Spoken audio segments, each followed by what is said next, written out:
pujian dan penyembahan kami.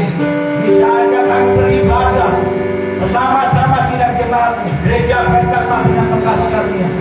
Tuhan, kami mohon kekuatan dan kemampuan. Kami mohon bimbingan, pimpinan lewat kuasa Roh Kudus. Apa kau pakai kami semua dalam pelayanan ini? Baik pujian penyembahan, baik musisi dan semua sidang jemaatmu untuk beria-ria, bersukacita, bersorak-sorai demi nama Yesus Kristus Tuhan Allah kita. Terpujilah nama Tuhan kekal selama-lamanya. Kami akan mulai ibadah alat nama Bapa, Putra dan Roh Kudus di dalam nama Tuhan Yesus Kristus. Haleluya. Amin.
Ini saatnya kami akan mendengarkan firman-Mu.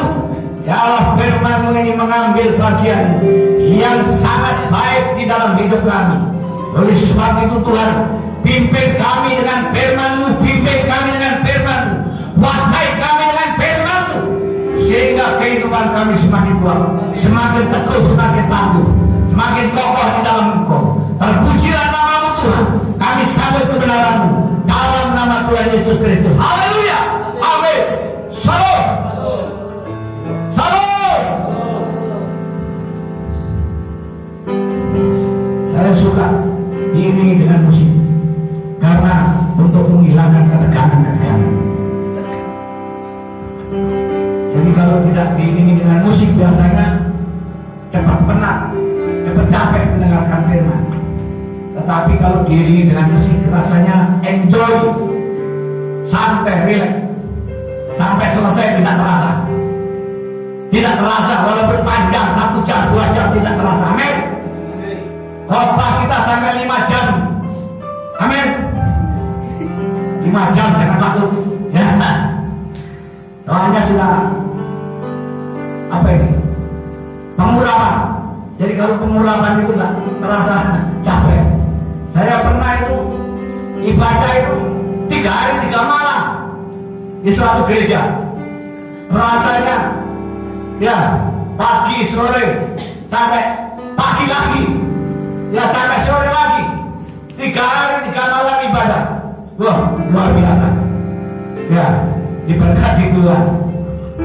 Tapi itu pengalaman. Tidak harus seperti itu juga. Khotbah berdasarkan ilmu homiletika. Terus saya mencatat 30 sampai 40 menit. Selebihnya daripada itu ngantuk, capek. Ya, itu kalau khotbah. Beda dengan pengajaran. Ya, beda. Kalau pengajaran seperti di sekolah, di perkuliahan, itu memerlukan waktu. Dan memang satu mata kuliah saja bisa menempuh waktu 3 jam, 1 jam, ya, bahkan 2 jam. Itu tergantung materinya. Itu kalau di perkuliahan. Nah, tapi ada breaknya, ya ada breaknya, ada istirahatnya. Baik, saya tidak akan lanjutkan cerita ini, tetapi saya akan terus ambil bagian di dalam firman Tuhan. Mari kita ambil dalam firman Tuhan pada malam hari ini.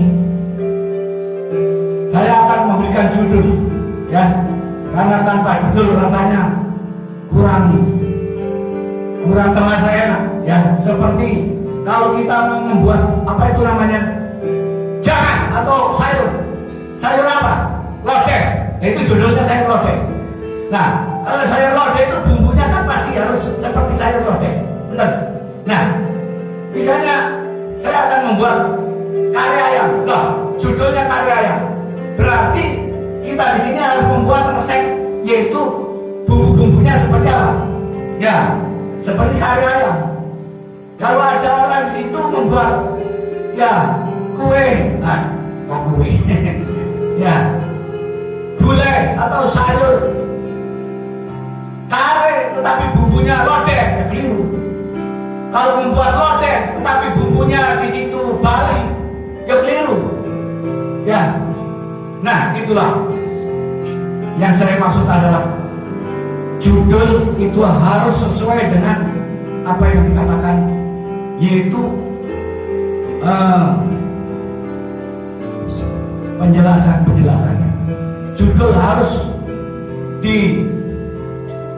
disesuaikan dengan apa itu yang dikatakan di sini, yaitu makna yang ada di dalam Alkitab ini.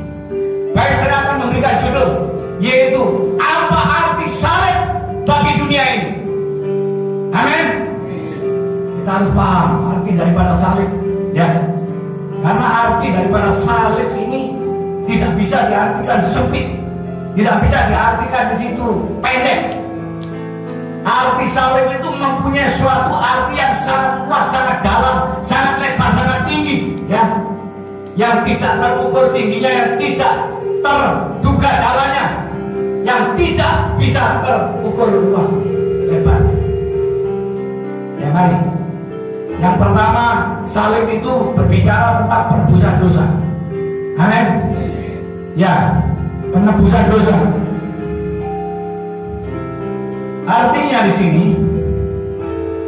bahwa salib itu membawa implikasi atau dampak kepada manusia untuk yaitu bebas dari dosa.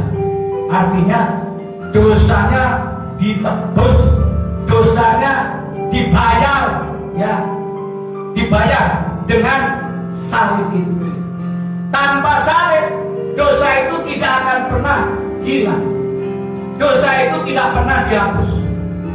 Nah, kita lihat Roma pasal 5, ya, ayatnya ke-8.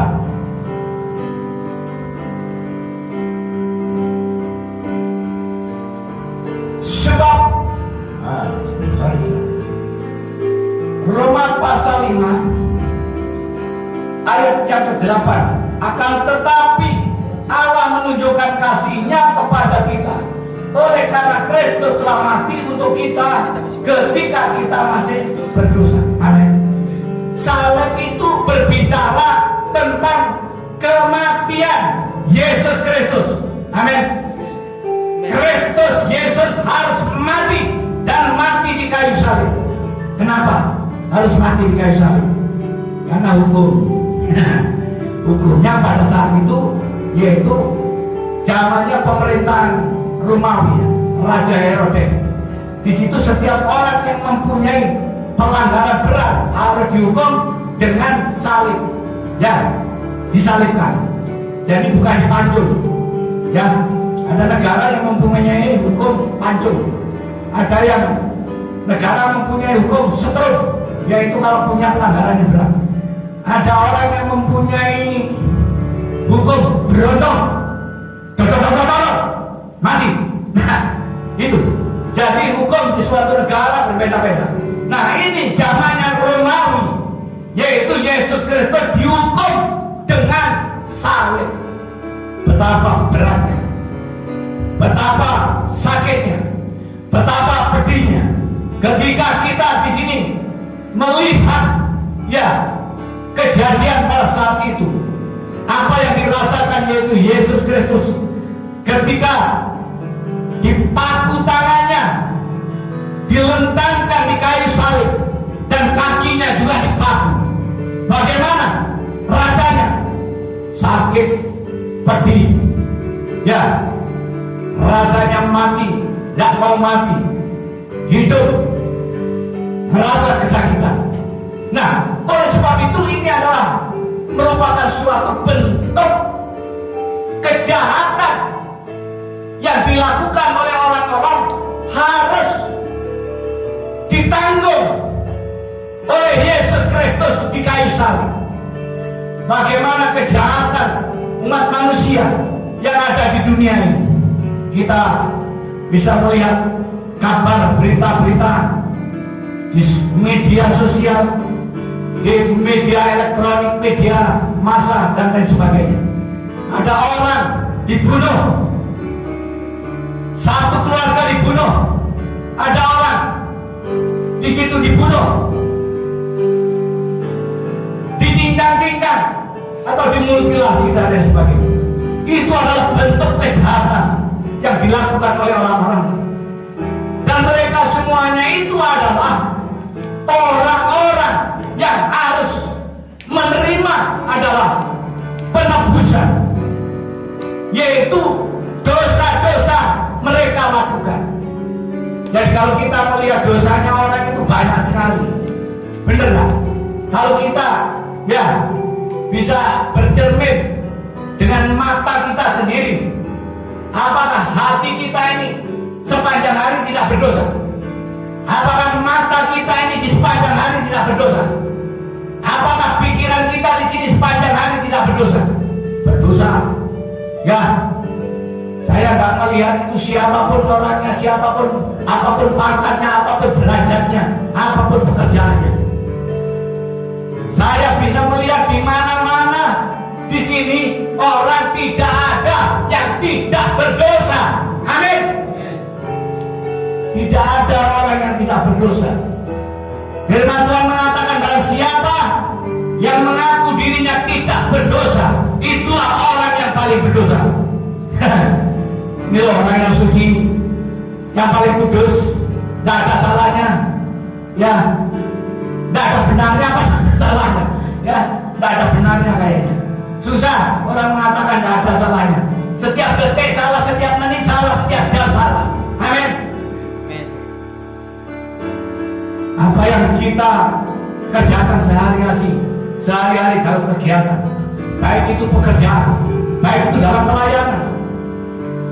Pelayanan seringkali di sini, ya, membohongi, ngapusi janji-janji yang seringkali tidak ditepati.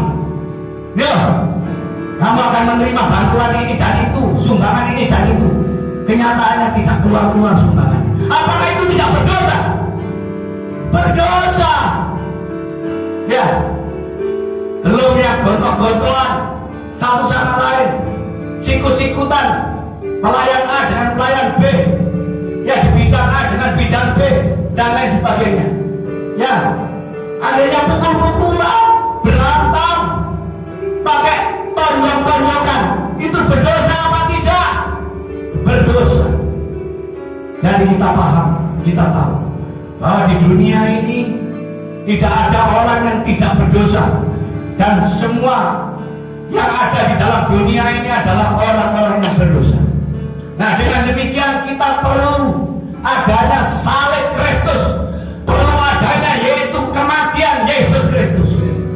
Dosa-dosa mereka, ya, tidak akan bisa lenyap, tidak akan bisa dihapus, tidak akan bisa ditebus dengan apapun, dengan bayaran apapun, jikalau tidak dengan kematian Yesus Kristus. Amin. Nah, oleh karena kematian Yesus Kristus, mereka semuanya dapat pengampunan dosa. Nah, dengan demikian maka kita mengingati, memperingati setiap saat kematian Yesus Kristus itu adalah berdampak, berimplikasi untuk penghapusan dosa, membayar lunas dosa, menebus dosa, dan untuk menghilangkan dosa-dosa yang kita perbuat. Amin. Nah, itu adalah bagian yang pertama. Bagian yang kedua, apa arti salib itu? Yaitu kasih Allah, ya, yang besar bagi dunia ini. Amin. Jadi karena begitu besar kasih Allah ke dunia ini, sehingga ia mengaruniakan anaknya yang tunggal, dan barang siapa yang percaya tidak akan binasa, melainkan beroleh hidup yang kekal. Amin. Kita lihat, ya, Yohanes pasal 3 ayat 16. Bisa dibacakan, silakan langsung bacakan. Yohanes pasal 3 ayat 16.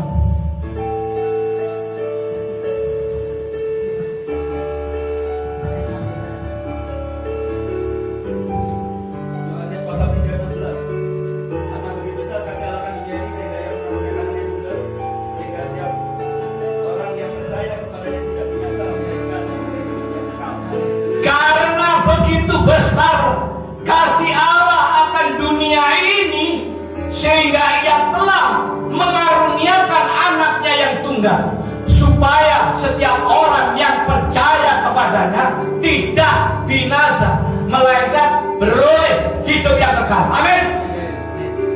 Ya, Allah itu maha kasih, kasihnya maha besar.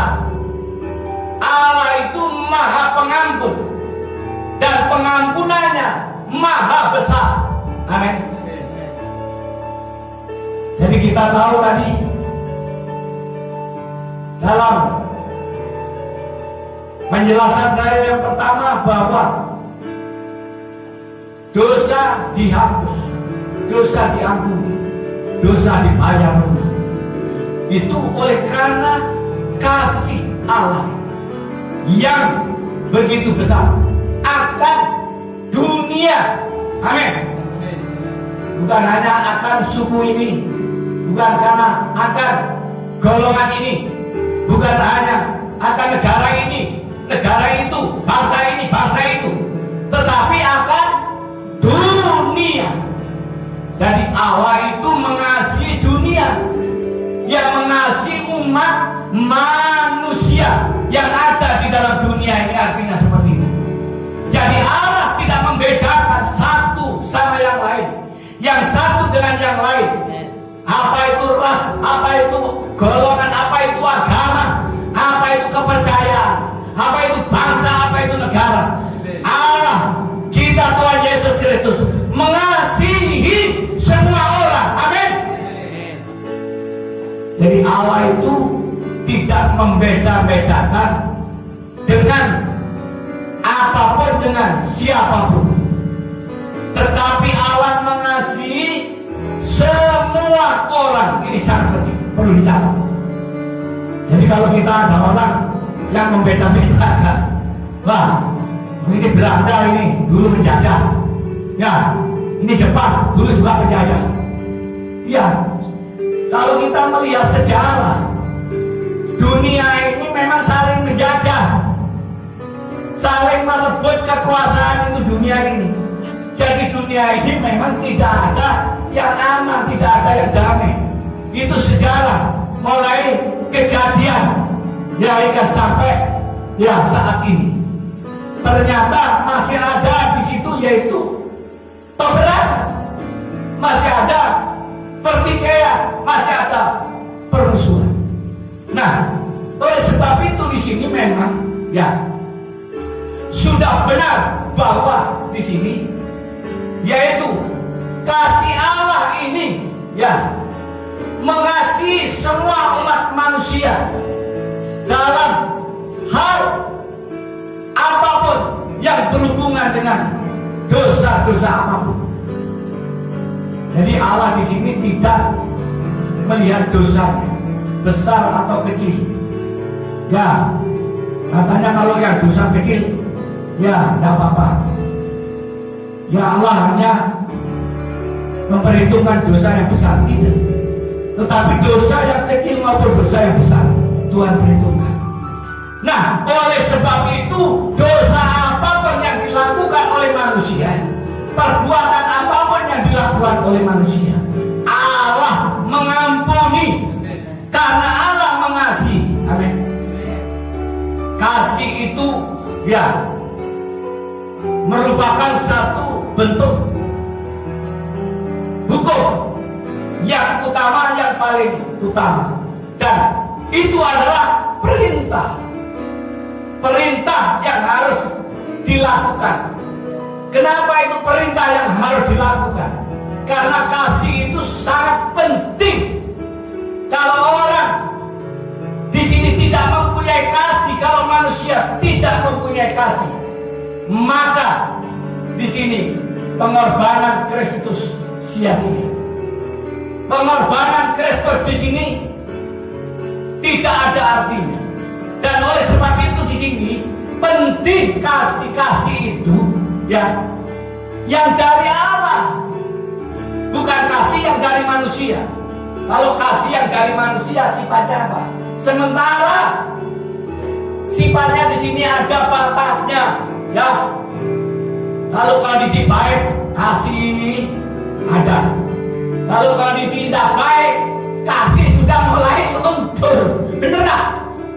Nah, itu kalau kasih manusia.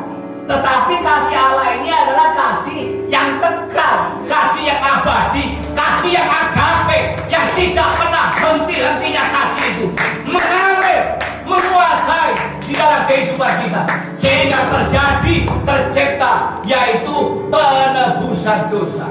Amin. Amin. Jadi karena kasih Allah maka dosa dihapus, karena kasih Allah maka dosa ditebus, karena kasih Allah maka dosa dilenyapkan oleh Yesus Kristus. Itu adalah kasih. Yang terakhir, atau kita tambahkan Yohanes pasal 15 ayat 13. Injil Yohanes Galatia pasal yang ke-15 ayat yang ke-13. Bisa boleh dibaca silakan.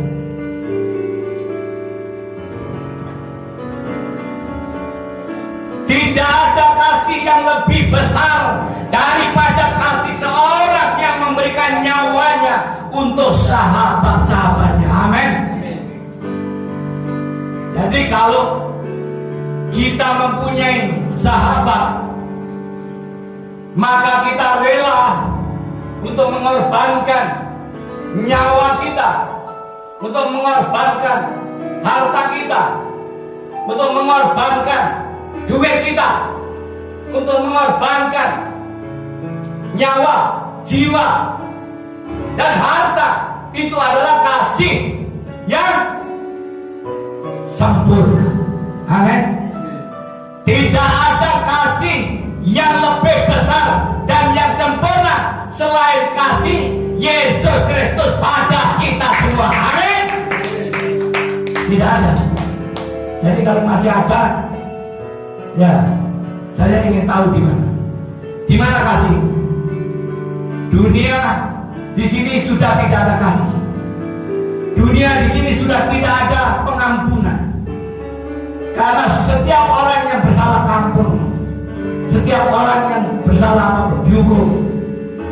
Hukumnya meritil dari hal itu. Salah sedikit aja sudah masuk dalam penistaan. Ya, hukum ya semakin rinci kembali pada hukum Taurat dulu. Ya, hukum Taurat itu setiap perbuatan kecil yaitu diperhitungkan dan mendapatkan satu penghukuman. Itu pada hukum Taurat pada saat itu. Nah ini rupanya akan terjadi. Ya, kalau bisa ini kita tidak harus selalu menghukum. Karena apa? Kita mempunyai kasih. Jadi kita harus mendapatkan satu kekuatan yang dari kasih Kristus yang maha pengampun, maha penyayang, dan maha pengasih. Ada orang mengatakan maha penyayang, maha pengasih, tapi tidak pernah menyayangi orang dan tidak pernah mengasihi orang. Bohong, benar gak? Jadi manusia saat ini masih banyak kebohongan. Oleh sebab itu gak usah neko-neko. Lebih baik gak usah ngomong kasih sayang. Ya, tetapi ngomong saja di sini, ya saya orang berdosa. Kalau mengatakan saya orang berdosa, maka mendapatkan pengampunan dan mendapatkan kasih dari Allah itu.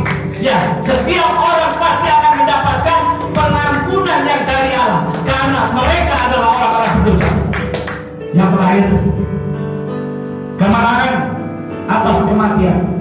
Jadi Kristus itu mati tetapi untuk menang. Amin. Ini kita baca, baru kita jelaskan. 1 Korintus pasal 15.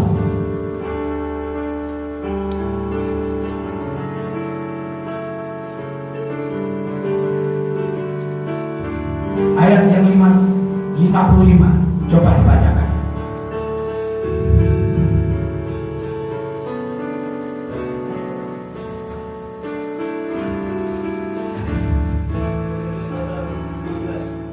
Ya. 55.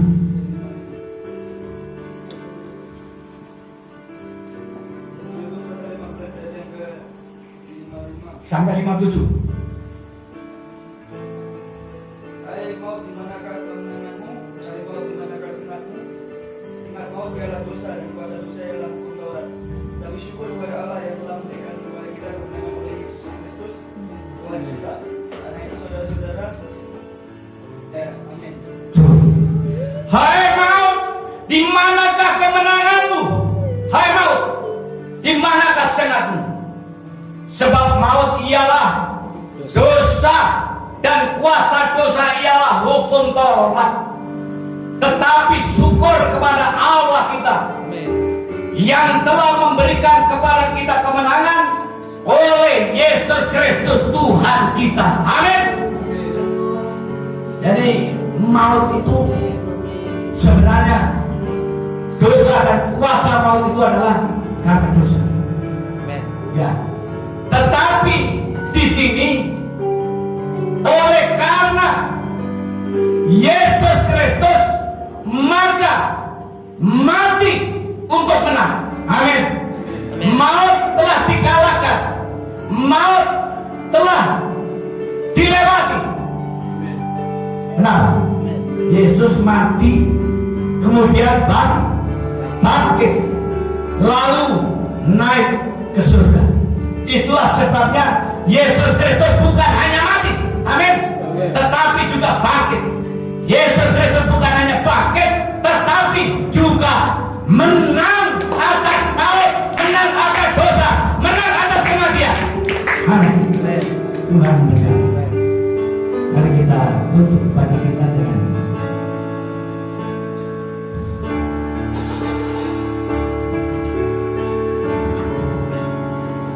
perjamuan kudus.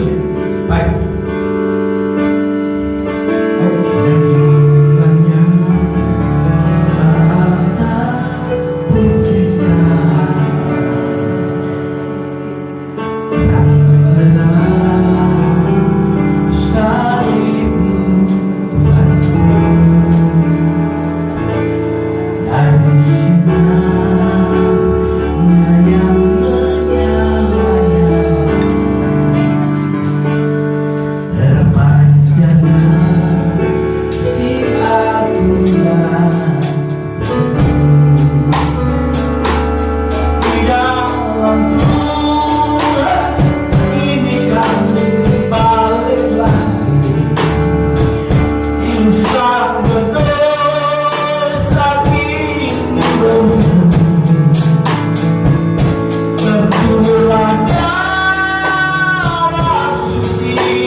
Malam itu Yesus mengambil roti dan memecah-mecahkan, kemudian membagi-bagikan dan dia berkata, ini adalah roti, ini adalah dagingku yang kupecah-pecah, ini adalah lambang. Lalu siapa makan roti ini akan mengingat kematian di kayu salib. Kita percaya roti ini adalah lambang daging Kristus. Kita makan bersama-sama.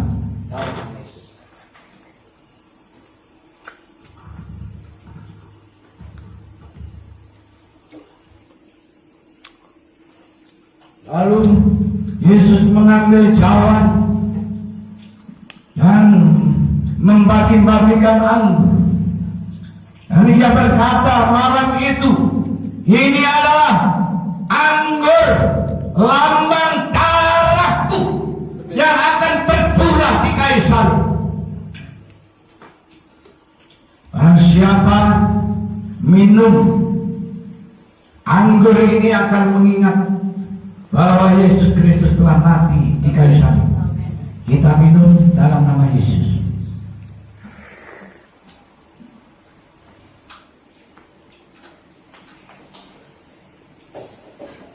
Oh, haleluya. Mari kita sembah Dia.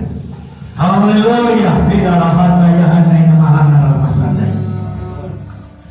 Oh, segala sela selu nihania ho imihania hinaha. Hira sakata ho. Hila hai. Hey, ho hai. Ore hai sitena. Hosena, hosena, hosena. Oh, haleluya. Oh, singing glory praise the Lord.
Haleluya.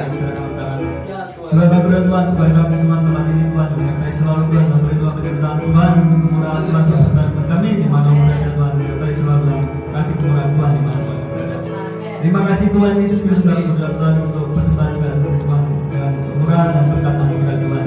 Inilah syukur kami di dalam nama Yesus Kristus. Haleluya. Amin.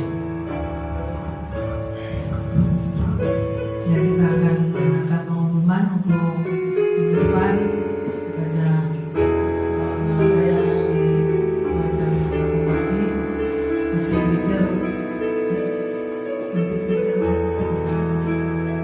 saya dan ini ya Tuhan akan diraih oleh saya sendiri dan ibadah akan dimulai jam 8 pagi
Tuhan dan Juru Selamat kekasih jiwa kita.